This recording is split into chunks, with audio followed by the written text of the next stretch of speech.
This podcast is sponsored by BetterHelp.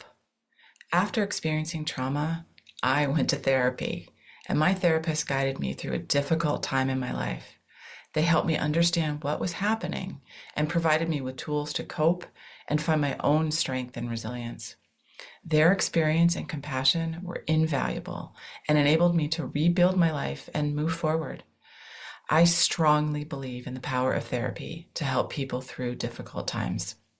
BetterHelp connects you with a licensed therapist who is trained to listen and give you helpful, unbiased advice. First, you go to their site.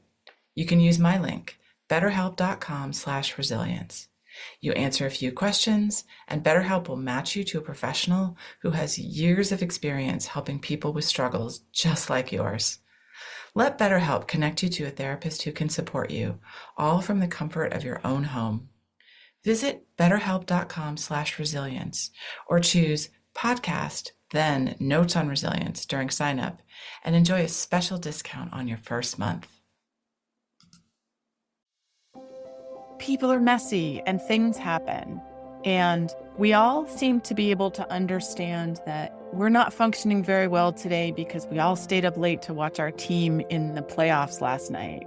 Everybody gets that. It's harder in some places to get that we're all showing up with essentially the same level of inattention because this awful thing just happened in our community. Hello, welcome to Notes on Resilience. I'm your host, Manya Chylinski. Today's episode is something a little different. It's a conversation I had as a guest on the Security Circle podcast with Yoyo Hamblin. We talked about dealing with crises, the concept of resiliency, my experience as a survivor of the Boston Marathon bombing, and what it's like to heal from a trauma like that. I think you're really going to enjoy this conversation. If you enjoy the Security Circle podcast, please like, share, and comment, or even better, leave us a fab review. We can be found on all podcast platforms. Be sure to subscribe. The Security Circle, every Thursday. We love Thursdays.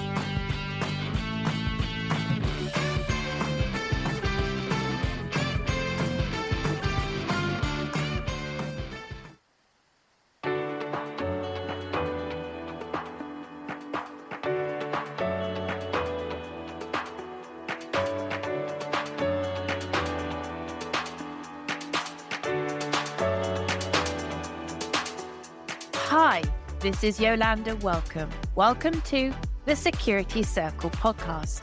IFPO is the International Foundation for Protection Officers, and we're dedicated to providing meaningful education, information, and certification for all levels of security personnel and make a positive difference where we can to our members' mental health and well-being. Our listeners are global. They are the decision makers of tomorrow and today. And we want to thank you wherever you are for being a part of the Security Circle journey. So if you love the podcast, we're currently on all podcast platforms. I pity the fool that doesn't take the Security Circle podcast. And don't forget to subscribe, or even better, just like, comment, and share the LinkedIn post. Thank you for your company today. So with me today, I have a lady that you might not have heard of before. However, she's extraordinary. And once you listen to this, you won't forget her. Her name is Manya Chylinski. Manya is an advisor, she's an analyst, she's a motivational speaker, she's a keynote speaker, she's done TEDx, she's a podcaster, she's a storyteller, a survivor, and an advocate. Let's find out what about Manya. Welcome to the Security Circle podcast. How are you doing? Oh, thank you. I am excited to be here and interested to hear that list of all the things I do. It doesn't feel like that many things from the inside. Jack of all trades, really. Master of none, which is me. Manya, let's go straight in. There are some that would say that we're in a pretty awful time right now. Why would they say that? We are indeed in interesting times of that classic phrase, may you live in interesting times. And I live in the United States. We are in a political transition that I think many people are aware of wherever you are in the world. And it is causing some challenges from all areas. And for people, no matter what you believe, it feels like there's a bit of upheaval. And yeah, it's a little bit difficult from the inside here, I have to say. When we talk about being in awful times, this is a very subjective thing as well, isn't it, for people? Because some people also, don't really understand that it's okay to feel distressed if they're in a distressing situation. Why has that become really significant to your body of work?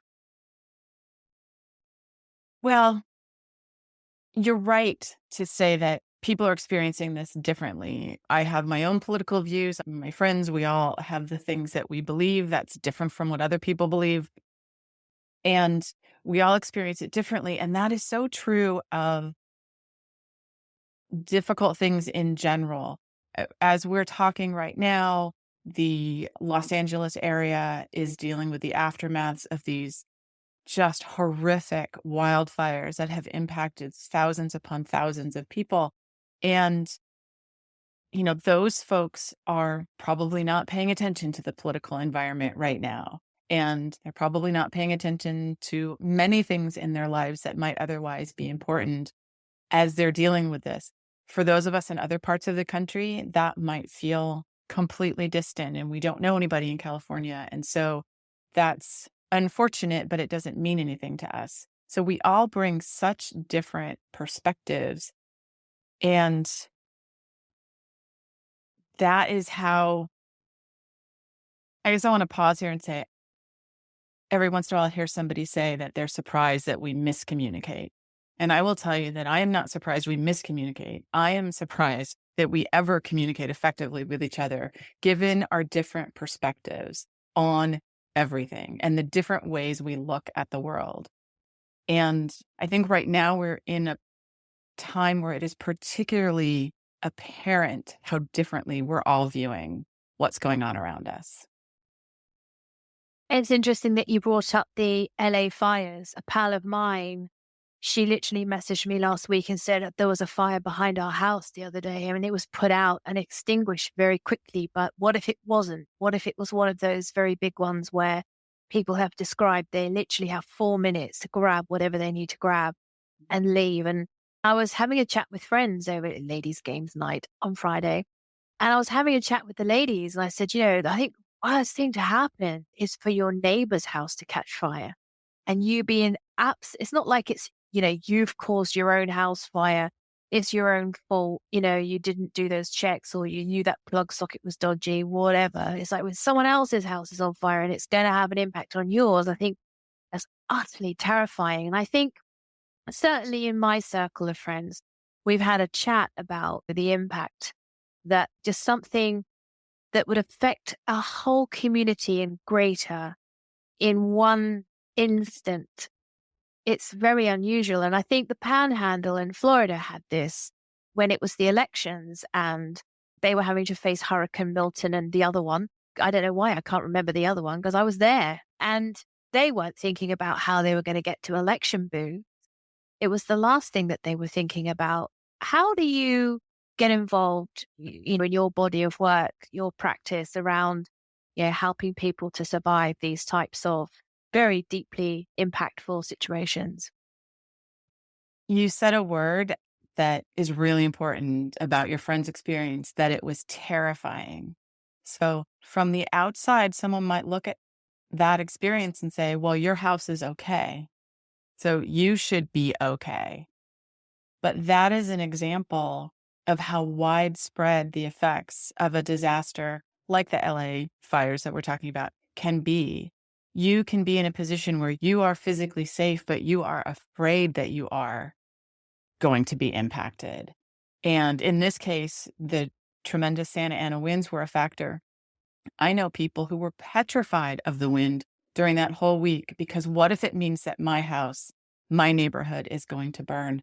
And they were ultimately safe, never had to evacuate. But that is a very real experience. And all of these people, like, again, just using the LA fires as an example, if you look at people in the LA basin, there was a level of fear for almost everybody. And we take that into our whole lives, into our relationships, into the way we show up at work. And that's where I come in, is I work with organizations to help understand how to help your employees deal with difficult life experiences. So in this case, okay, this has happened. Let's look at what plans your business has to take care of employees, to be supportive during this time. Let's see what you've already been doing right. Let's see how we can improve on that. My goal is to help support people through these difficult times through the lens of a workplace. I firmly believe in, personal responsibility. I am responsible for my own feelings, for my own resilience, making my own decisions about things. But as you know, we all live within a system and we all interact with organizations. And I think the workplace in particular is an organization and a system that many of us spend a significant part of our lives interacting with. And how we're treated in the workplace can help or hinder our healing in an event like this. There are a lot of people who would say the workplace is not a place for empathy, certainly from decades gone by. And which is why I've never been interested in time travel. I should imagine going back is dreadful, actually, and certainly less so.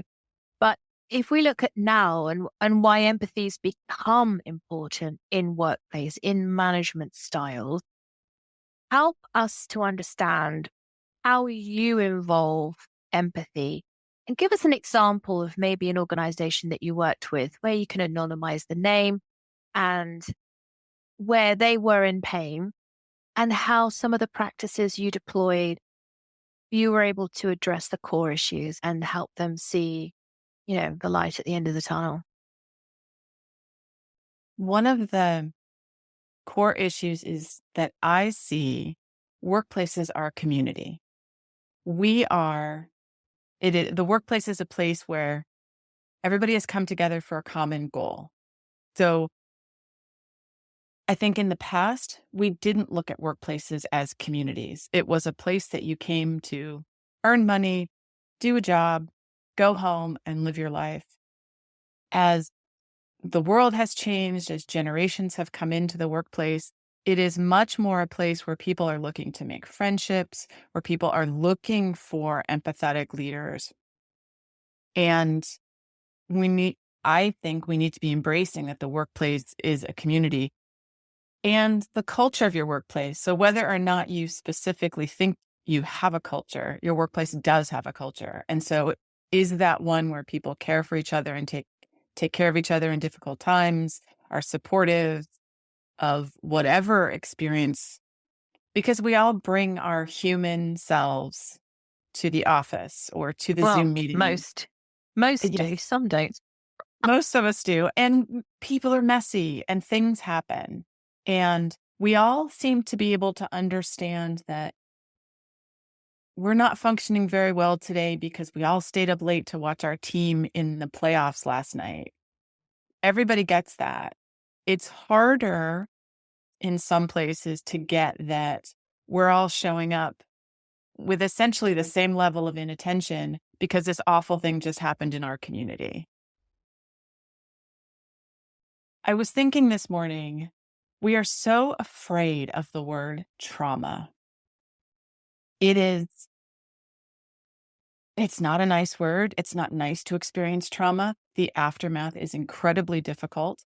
And that makes it uncomfortable for us to even want to address. But in this case, if you're thinking about companies based in Los Angeles, you cannot ignore that your people are going through trauma. You asked for an example. I worked with a company who had experienced the death by suicide of an executive. And that is a unique kind of trauma. And people in the workplace were really struggling because they didn't know how to feel. They didn't know that it was okay to be upset. And people were upset whether they knew the executive personally or not, because that's a very unsettling situation. My work focuses a lot on compassion, of course, but building trust to build an environment where we can share that I'm feeling uncomfortable or I'm sad, validating people's experience. Yes, that was difficult. I see that you're struggling. What can we do to help? And on communication, on how to communicate those things to your employees, among the leadership team. I think sometimes we can get stuck. It's not that I don't feel that compassion or I feel that I want to help. I think we can get stuck thinking we don't know the right words. We don't know the right way to say it. And I'm here to say, on one hand, we don't have to worry so much about the right way to say it, but to also note that there can be a completely wrong way to say it. It isn't as complicated, I think, as we make it in our heads, but one of the things I focus on specifically is helping people understand, what are the words to say? What are the thoughts to communicate?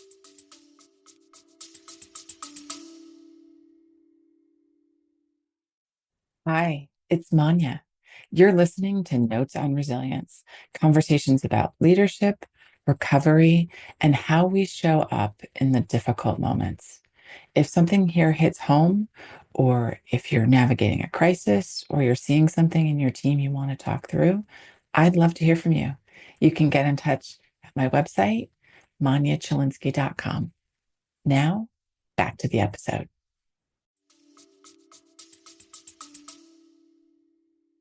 When I asked you for an example, I didn't really think you were going to say that. And that's because I hadn't considered that to be something that a business would have to deal with as part of the business community, the organizational community.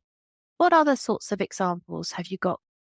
I talked with a company one time who just a few weeks before we connected had a coworker come back to the workplace and murder another colleague.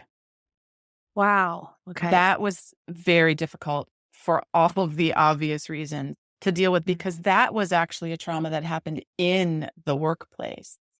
I definitely know of workplaces where workers have experienced significant traumas, and the HR team, the executive leadership aren't entirely sure how to be supportive.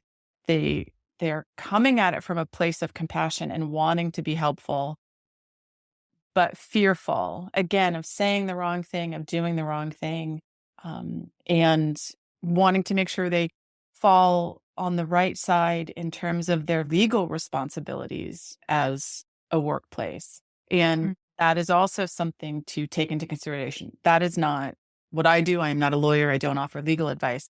But there are times when you need to bring in legal advice to make sure that you are taking care of things properly. I just see a great fear of difficult emotions, right? Of wanting to talk to somebody, because it's going to be difficult to hear if somebody's going through a trauma, and it can be very difficult to hear. And sometimes we have to hold that, and that can be very difficult. Once, a few years ago, I attended, along with many other colleagues, certainly here in the UK, an opportunity to involve myself in some scenario testing. It was a remote location. It involved the police, the fire brigade, our armed services, and some other people, and an old building. There were lots of students there as well. And there were a number of different scenarios we went through. One of these scenarios was an active shooter scenario where gunmen come through the front door.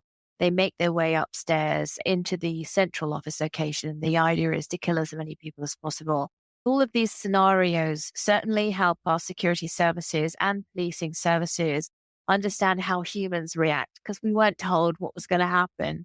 We were all kind of like having cozy discussions on where we were going to sit, when whatever was going to happen happened. And the idea as well was to look at the testing of control room supervisors, security officers, security guards. I know that's a term used in America, but not so much here in the UK.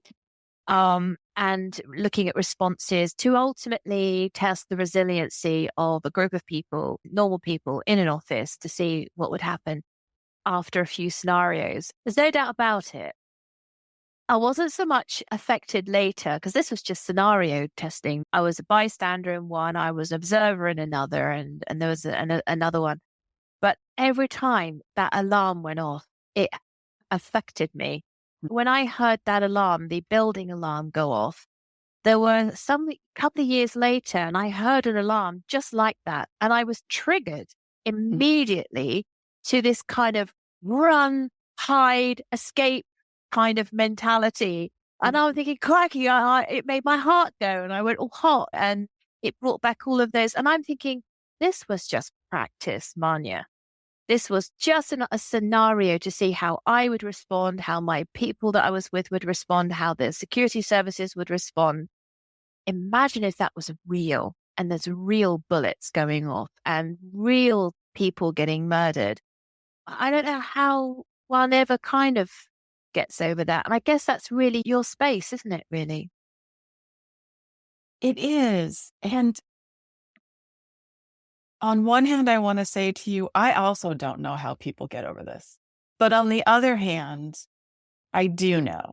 So going through it myself, I'm a survivor of the Boston Marathon bombing, and I did not have physical wounds. I had mental health wounds and dealt with post-traumatic stress for a couple of years afterwards and still deal with the aftermath of it. I think about, especially in the immediate weeks and months, how I had no idea what was going on. I was just going through the motions of life. I was showing up at the place that my calendar said I needed to show up. I was eating because that's what you're supposed to do. Not having any joy in my life. I was just going through the motions. And in those moments, I had no recognition of anything that I was doing or not doing to help myself heal. Slowly, I started to be able to make more conscious choices about what I wanted to do. Yes, I want to go see this therapist. No, I don't want to go to this support group. And I think, so for the person going through it, it can feel like you have no idea what's going on.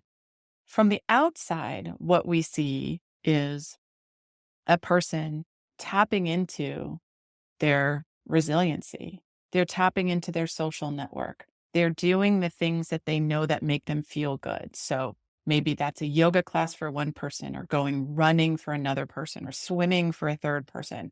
So they've got some physical activity because they know they need to get that energy out. It might be talking to someone. That could be a professional, a mental health professional. It could be a clergy member, family, peers, other people who've gone through the same thing that you've gone through. So from the outside, we can see people taking these steps to take care of themselves. And we all have that resiliency. We just don't always know that's what we're accessing at the time. And we all have different levels. It took me quite a great deal of time to feel like I was healed. I'm not even sure that's the right word, but that I had moved on from my experience at the bombing. I know people who 2 or 3 or 4 weeks later just kind of brushed themselves off and were fine. Like they had a very different level of resiliency than I did. It affected them, but it affected them differently, and they were able to get back to normal functioning sooner than I was. And my work isn't so much about helping individual people access that resiliency. It's more about helping organizations understand how to deal with someone when they're going through that journey and how to be supportive. Because we know that the environment you're in can affect how resilient you can be. This is not a perfect analogy, but I think about is if you broke your arm and every week when you came to see me, I hit it again versus and told you, no, you can't go to the doctor, you have to be at work today, that would hinder your healing, no matter that your body was doing what it needed to do to heal, versus being supportive. I carry things for you. Of course, you can have the day off to go to the doctor and to physical therapy. I mean, I feel like on the physical injury side, it's really clear the things we wouldn't do, that are things that we do when someone is dealing with an emotional or mental health wound. So that was nearly 12 years ago, 2013, the Boston Marathon bombing. In fact, for those that might not recall the details, it was April. It was, I think, only 3 people when you consider how many people were injured. I still cannot believe that more people didn't die because of the proximity that people were at. And that was probably their intention the whole time. Just want to be clear, actually 5 people died. 3 did people they? died immediately, and then 2 Right. afterwards as a result. And that often gets lost in the story. And I can tell you that's very difficult for their families to feel like their story doesn't count. Could you tell us your experience of that incident? I was in the bleacher seats across from the first bomb, right near the finish line. And it was only the second time I ever got to sit in the bleacher seats. And it's amazing because you can actually see the finish line and see people step over it. And it's loud and people are cheering. And it's a party atmosphere. And the first bomb exploded directly across the street from me. And I knew it was a bomb. I don't know how. And I also had a thought of, they just ruined the Boston Marathon. And as my brain was, and I was frozen in place, tunnel vision staring across the street at the site where the smoke was and people were running away. And my brain was trying to process what's happening. And then the second bomb went off. And that sort of jolted me into action. It was a few hundred yards down the street. And I turned and looked at it and realized, okay, I don't know what's happening, but I know it's not safe to be here right now.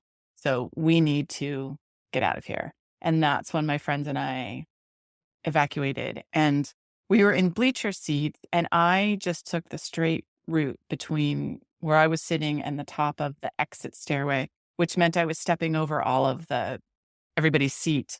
And I just looked down at my feet to, theoretically that was to make sure I didn't trip on the stairs. But I believe my brain very much protected me, because once I looked down at my feet to evacuate, I never looked back across the street. And leaving the bleacher seat took us closer to the bombing site.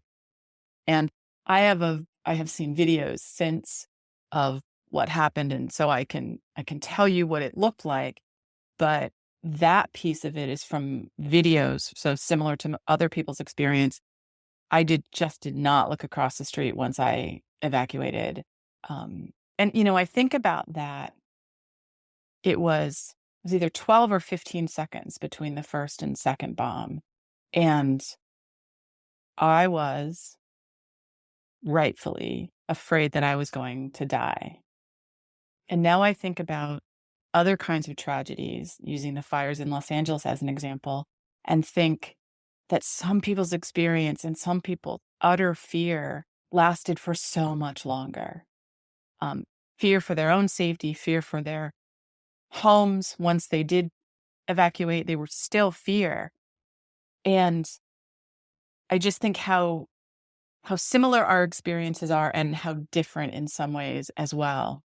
And it's hard for me to think that this thing that made such an impact on my life essentially lasted for 15 seconds.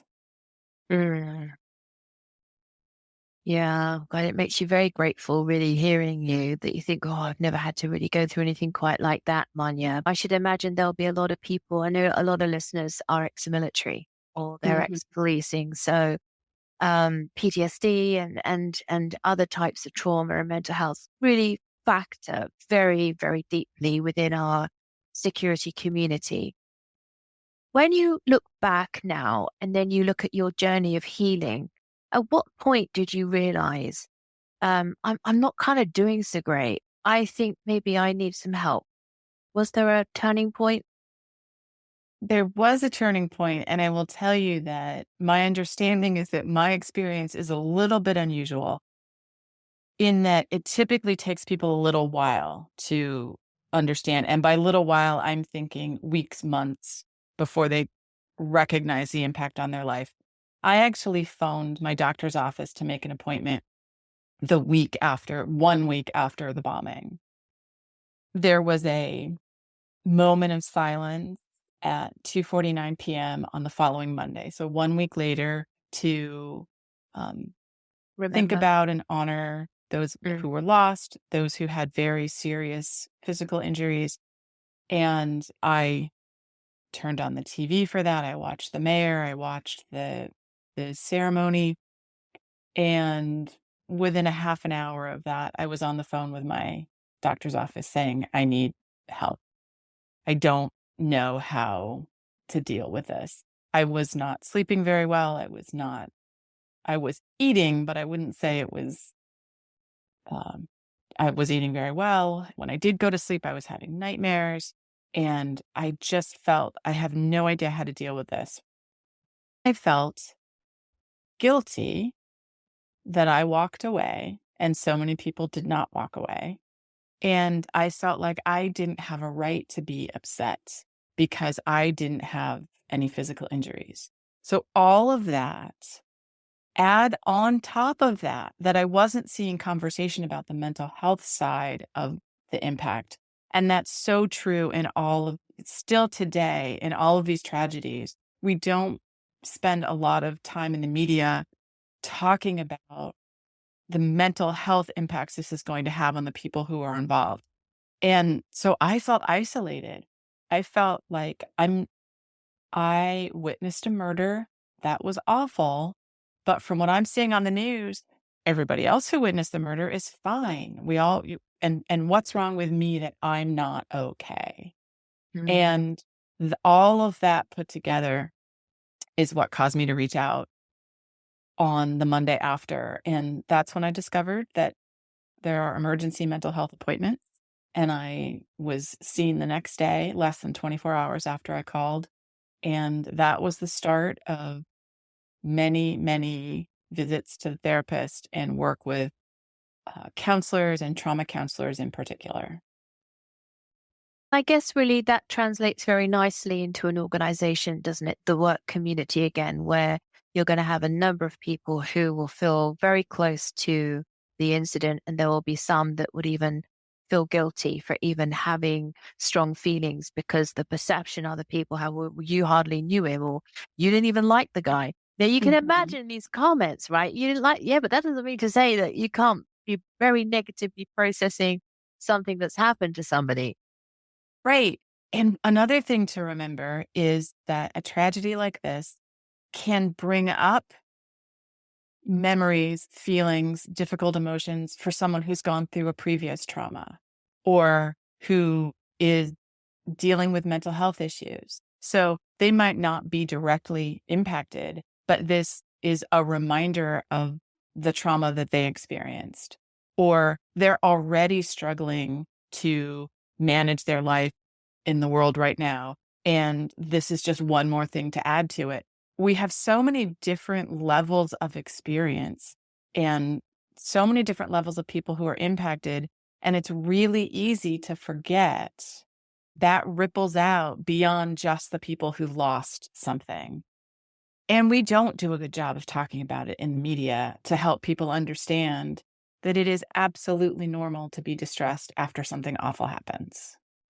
Here in the UK, on the 7th of July 2005, we had the London bombings, and we've just recently had a documentary series based on real interviews, real people who were there, real survivors, and an investigation, I guess, over 4 or 5 episodes of a timeline of what happened. And, 2005 doesn't seem like a long time ago. But when you watch this, certainly for me as a former police detective, I think, oh my God, it feels like it's the Arc Ages in terms of what we didn't know was going on. But one of the things that I found quite profound, and I would recommend to anybody who hasn't, certainly in this side of the pond, I would say, watch it because it's phenomenal. I remember thinking this one woman, she came out of the tube station. There were a coordinated suicide attacks carried out by Islamist terrorists on several different locations in central London. And this woman, she just said she walked home. And it was, I can see me doing this, right? I think I've remembered that because I'm thinking that would be me. I don't care how far I would have had to have walked.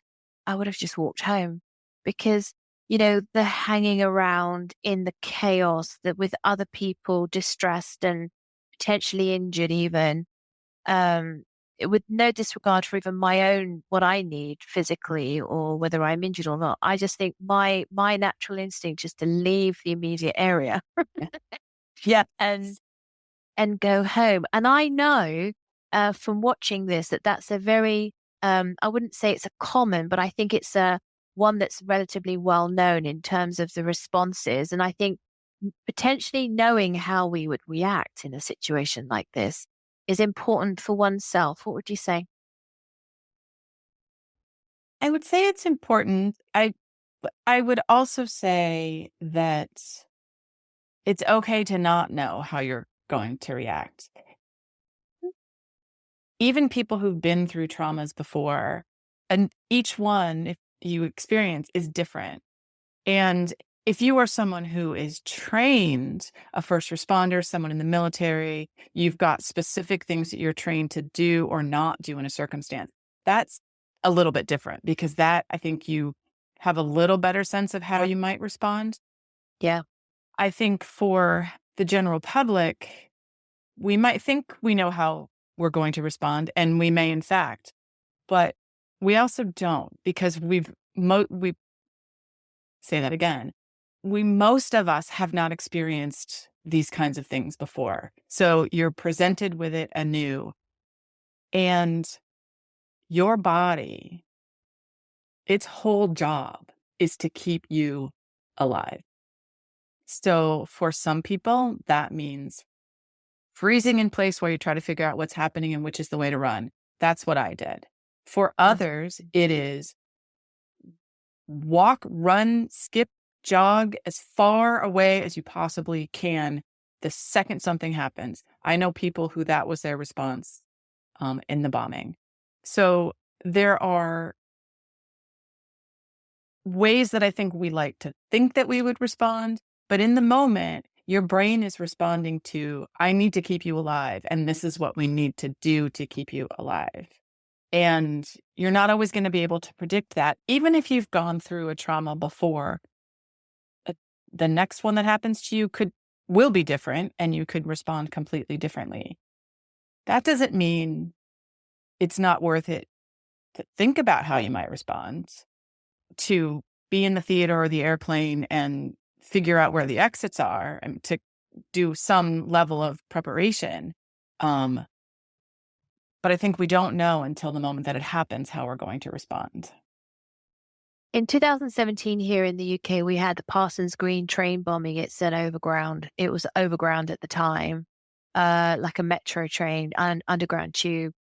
And there were some phenomenal accounts that I'd like to put to you from two women who were in a carriage where there was an explosion. And again, it was an Islamist attack. One woman had a degree of training that had equipped her quite well, actually, and one woman hadn't. And it turned out through keeping an eye on both of the women in the subsequent months and years that the woman who had the more sort of emergency type of experience, she knew what a tourniquet was. She could apply some first aid, those sorts of things. She actually had far less mental health symptoms than the woman who didn't have any type of, training around anything counterterrorism related. And I think there's something really quite telling in that. because surely if we are to be in, and I don't want us to be in this kind of like, somebody said of the LA fires recently, in terms of pets that are quite often anxious. Somebody made a comment and said, when you've got a pet that's anxious all the time, you'll find that they'll deal with an incident like the LA, like being removed from your house in a panic quite well, because they're always in that state of readiness in terms that it actually bodes quite well for them. Rather bizarre, really. I'm not sure if that's true or not, but it certainly got me thinking. I don't want any of us to really feel like we have to be in a constant state of alert, but there have been times in history where we have had to have more caution around our own personal safety in certain places. How does that factor when you try to equip people with good survival skills going forward? That's a really interesting question. And I haven't thought about it in exactly that way before.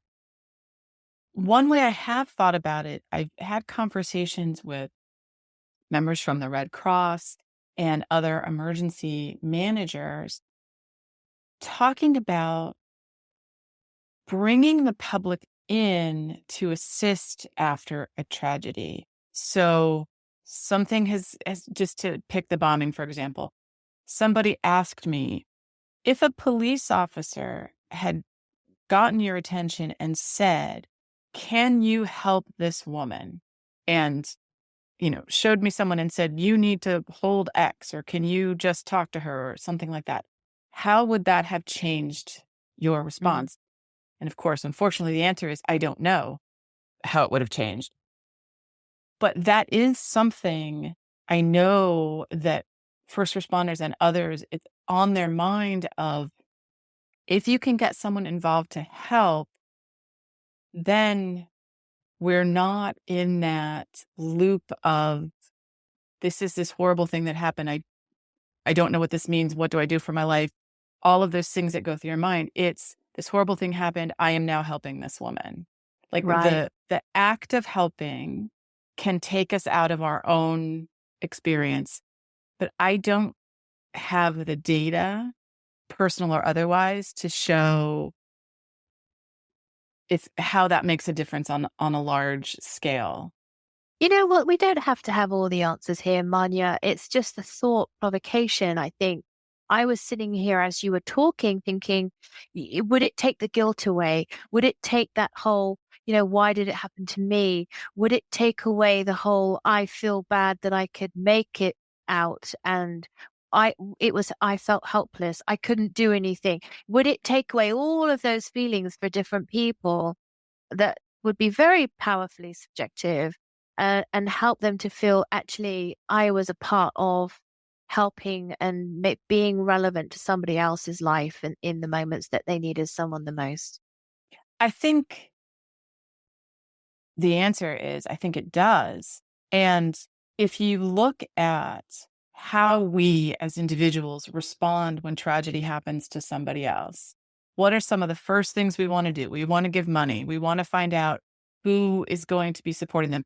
We give clothes. The Red Cross even refers to it as the disaster after disaster, because people donate so many items of clothing that are often completely inappropriate for the climate. But it's this urge to help.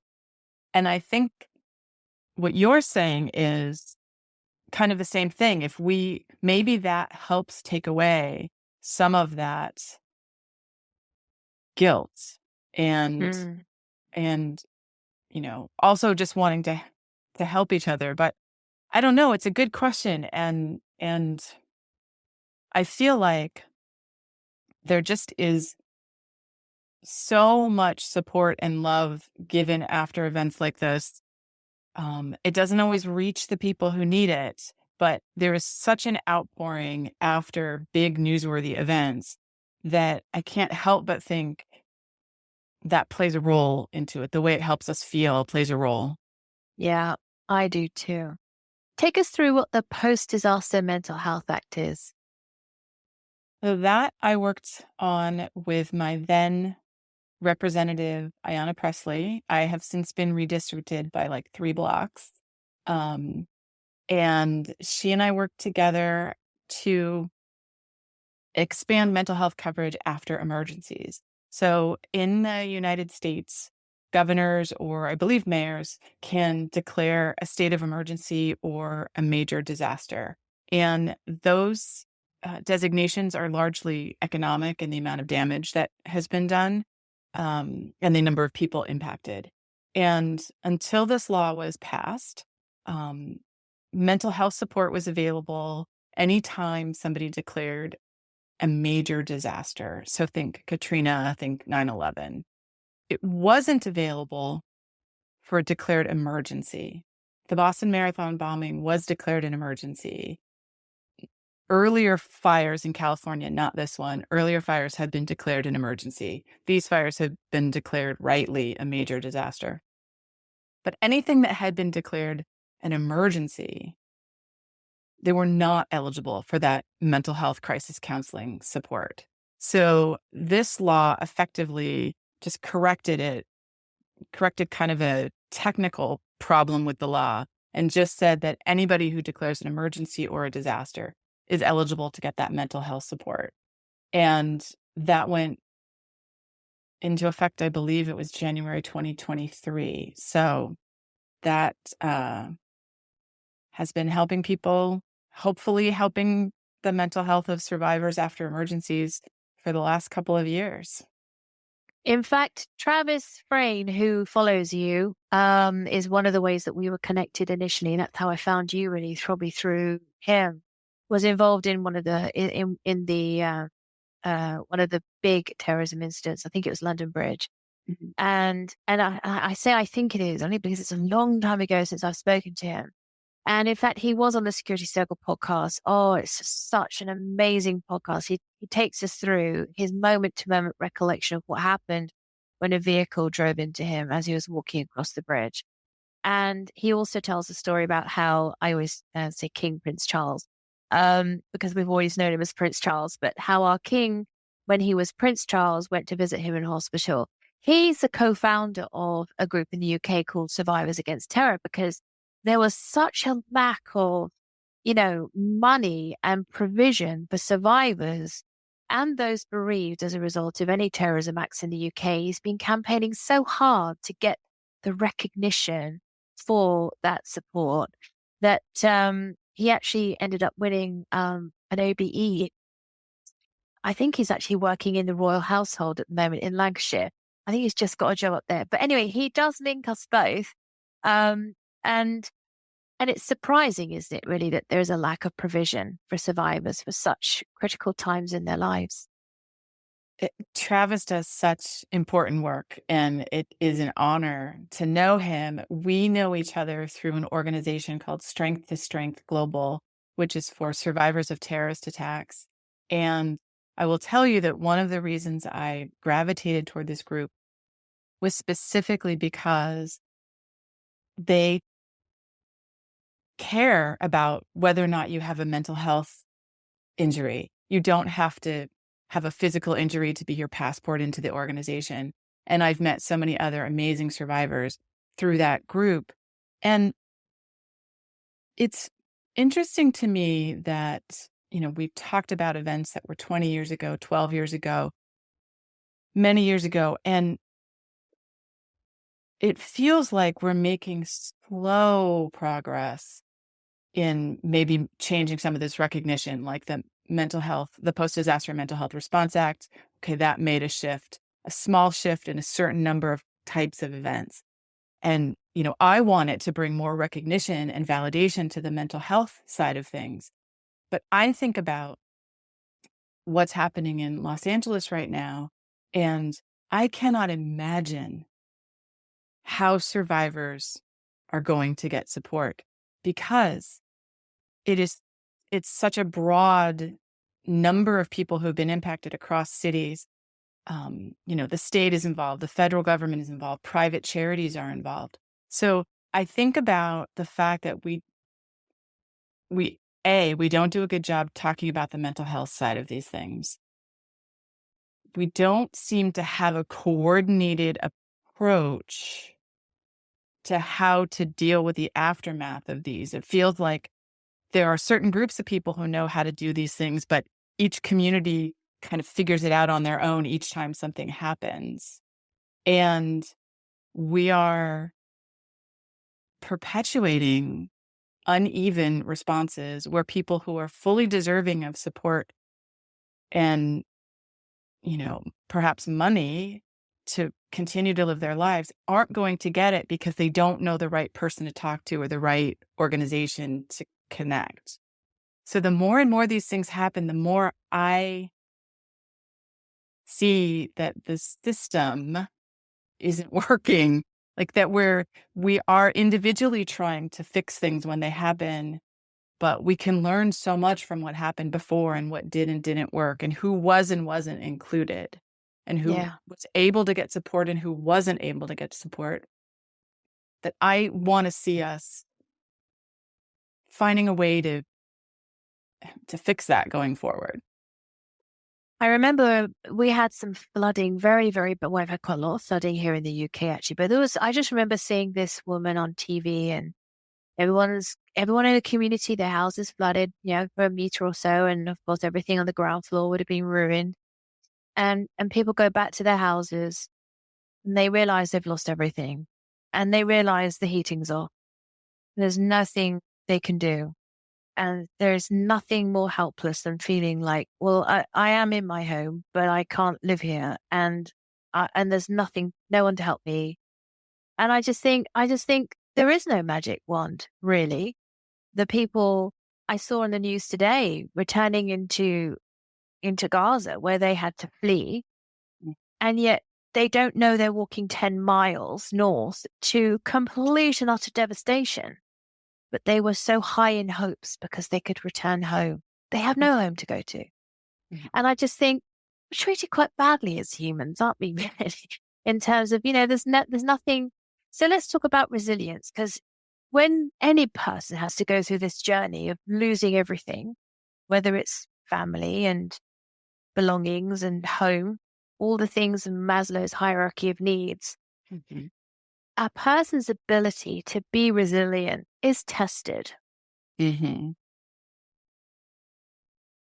What I like talking about resilience, but I'm coming from a position of strength and knowledge with resilience. And I'll be very open and honest, I'm not impervious to having bad things happening in my life. But I remember, I can't remember the age. I think I was about 14 years old and I had a particularly bad day.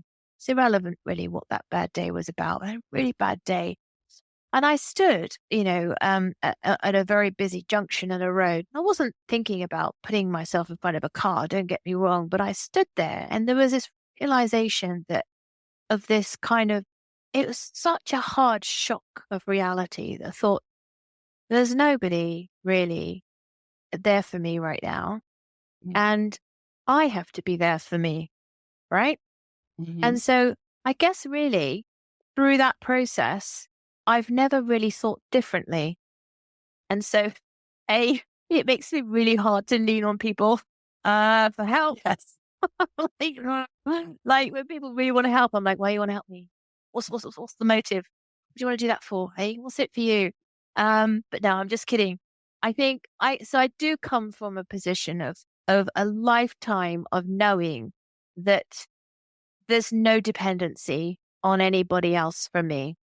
And as hard or as great as that is, I like to advise people, and say, look, sometimes like when you think about it's your body, you've got to look after it. It's got to look after you, that sort of thing. There's a lot of truth in that. But resilience isn't something that not everybody has in abundance. And I wish we all did.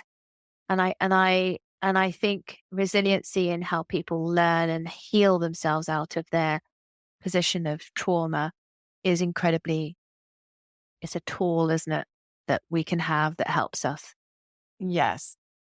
It's a tool that we all have, but we all don't know we have it. And I feel that it's only been in the past several years that the concept of resiliency is breaking out of people like you and me talking about it. Other people are recognizing, oh, that's a thing I might actually have. I will tell you that a few weeks after the bombing, I attended a meeting for survivors, and it was very clear that the meeting was for anybody, whether you were at the finish line, whether you had a physical injury, whatever it was. If you thought of yourself as a survivor, come to this meeting. And I did, and they talked about resiliency, and I have such a clear recollection of thinking to myself, okay, he's talking about that guy who was just stood up and talked about his experience. He obviously is resilient. And that person over there who he also mentioned, obviously that person is resilient. I am not resilient. How do you get to be a person who has resilience?